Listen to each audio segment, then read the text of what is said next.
Enquanto a Marvel tá firme e forte com um vasto universo compartilhado nos cinemas, a DC ainda tá encontrando o próprio caminho. De qualquer forma, tudo indica que os próximos lançamentos serão bem interessantes, principalmente o filme do Flash. O longa com Ezra Miller vai ser uma adaptação de Flashpoint, Ponto de Ignição, uma das histórias mais legais que a DC lançou nos últimos anos. Ela abriu as portas para os Novos 52 e mostrou uma realidade devastada pela guerra entre o Aquaman e a Mulher Maravilha. Pelo que já foi falado, o filme não vai ter os mesmos acontecimentos, mas ainda assim tem tudo para ser um ponto de virada para os filmes da DC. E é por isso que hoje eu vou te contar detalhe por detalhe do que rolou nos quadrinhos. Curte esse vídeo para ajudar a gente, se inscreve no canal e, claro, ativa o sininho. Eu sou a Amanda Constantini e você está onde? Na Fatos Nerd.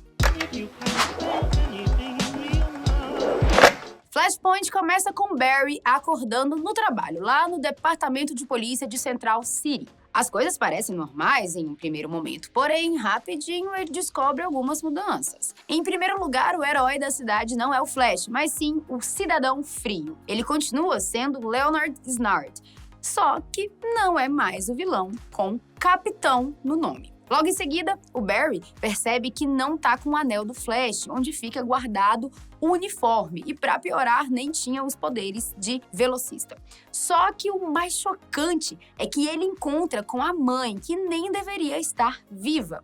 Aí, em uma conversa rápida, o Barry descobre que a realidade tá uma bagunça.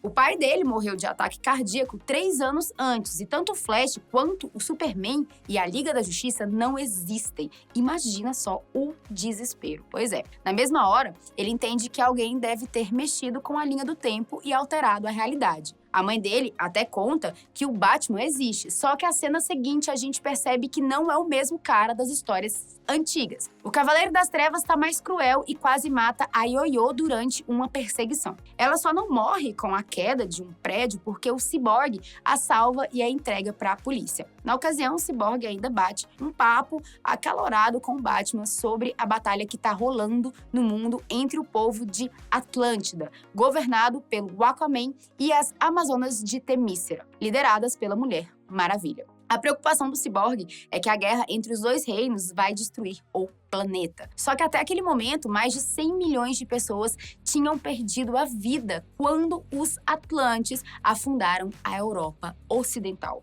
E para piorar, 32 milhões morreram quando as Amazonas invadiram o Reino Unido e o transformaram na Nova Temícera. Se nada fosse feito, o Aquaman e a Mulher Maravilha continuariam dominando o mundo até que não restasse mais nada.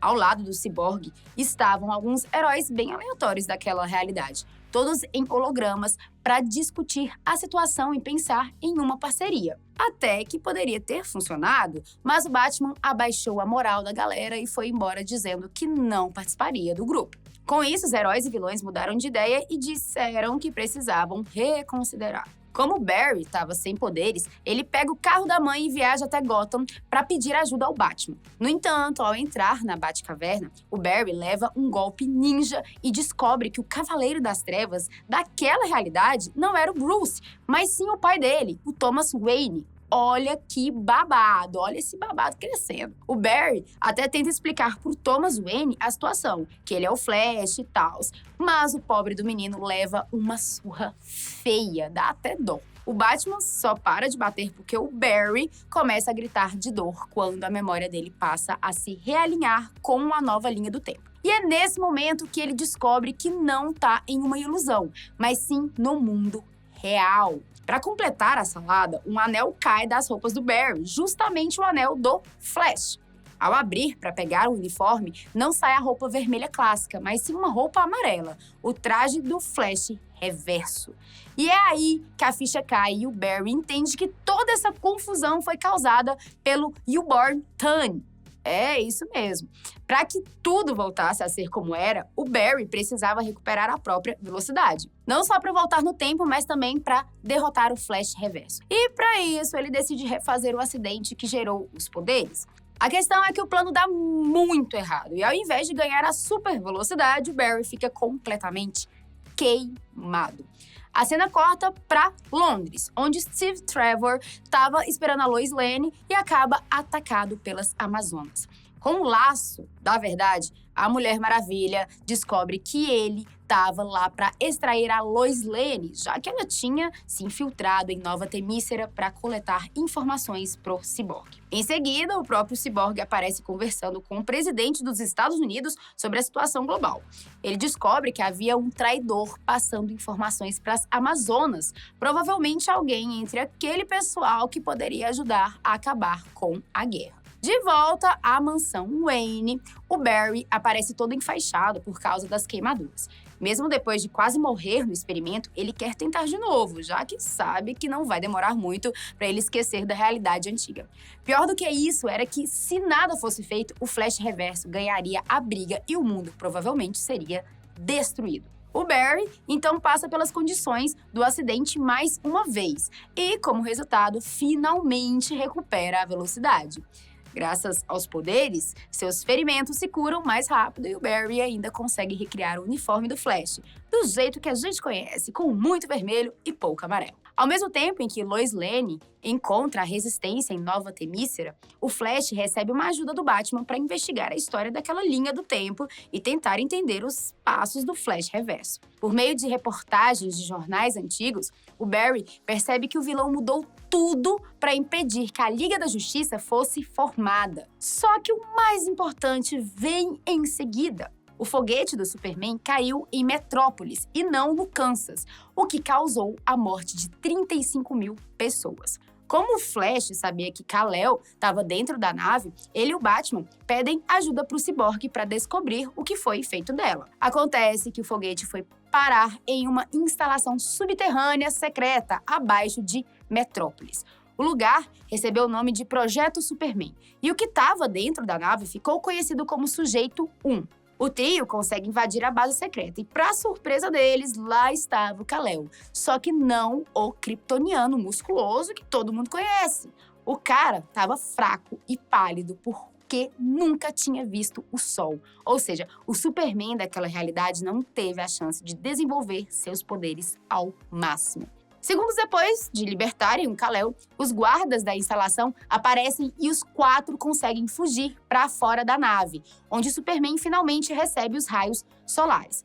Daí vem o plot twist. Ao invés de ficar para ajudar o Batman, o Flash e o Cyborg, o Homem de Aço voa para bem longe e deixa os caras encurralados. Coitados, viu? Cara, nada a ver, né?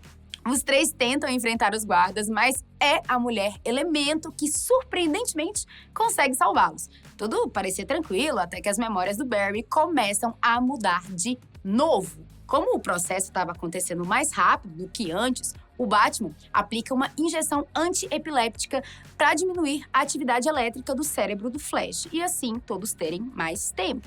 A história, então, segue para Fawcett City, onde a família Shazam vê na TV o anúncio de que os Estados Unidos decidiram entrar em guerra contra os Atlantes e as Amazonas.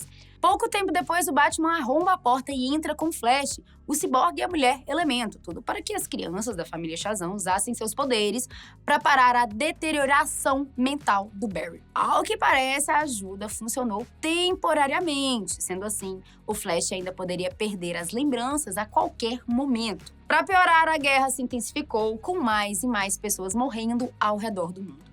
Alguma coisa precisava ser feita. Foi então que, finalmente, depois de receber uma leve chantagem emocional do Barry, o Batman resolve ajudar e todo o grupo segue para a costa da Nova Temícera, onde as forças do Aquaman e da Mulher Maravilha estavam se enfrentando. Assim que chegam, a nova, digamos, versão da Liga da Justiça entra no campo de batalha. Se você reparar bem na cena, até a magia estava junto com o pessoal. Isso porque ela tinha se teletransportado para o jato da galera no meio do caminho. A questão é que ela não fez isso para ajudar. No meio da briga do Shazam com a Mulher Maravilha, a magia revela que era a tal traidora e usa os poderes para separar as crianças que formavam o Shazam. Quando isso acontece, uma Amazona aproveita a oportunidade e mata o Billy Batson, o que causa uma explosão de energia tão forte que joga todo mundo no chão.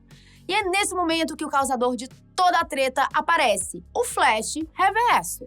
Na verdade, a gente pensava que o vilão era o responsável pela salada na linha do tempo. Acontece que o verdadeiro culpado era o próprio Barry. Se liga nisso. Para fazer com que o Barry se lembre do que aconteceu, o Flash Reverso redefine as vibrações internas dele e reativa as memórias do dia em que a linha do tempo foi despedaçada. É mostrado que o Flash voltou no tempo para impedir que o Reborn Tan matasse a mãe dele. E no momento em que o Barry fez isso, ele puxou toda a força de aceleração para si mesmo e mudou completamente a história. Pro babado aumentar, essa alteração ainda transformou o Flash Reverso em um paradoxo vivo, ou seja, o vilão continuaria existindo mesmo se o Flash fosse apagado da existência.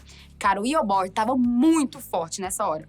Ele estava ganhando do Barry no mano a mano. Só que o orgulho fez com que ele ficasse praticamente cego em relação ao que estava acontecendo ao redor. E nesse momento, o Batman aproveitou a situação, pegou uma espada do campo de batalha e enfiou no peito dele. Embora o vilão estivesse fora da jogada, uma guerra ainda estava acontecendo. E, para surpresa de todo mundo, a galera da Resistência aparece e pouco tempo depois, o Superman se junta à briga.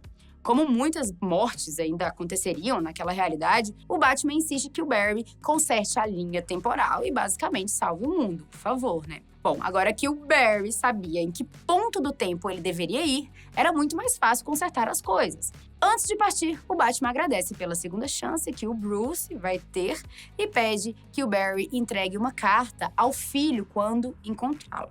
O Flash, então, faz uma última parada. Ele vai até a casa da mãe para se despedir, em uma cena bem triste, por sinal, e só depois volta no tempo para impedir a si mesmo.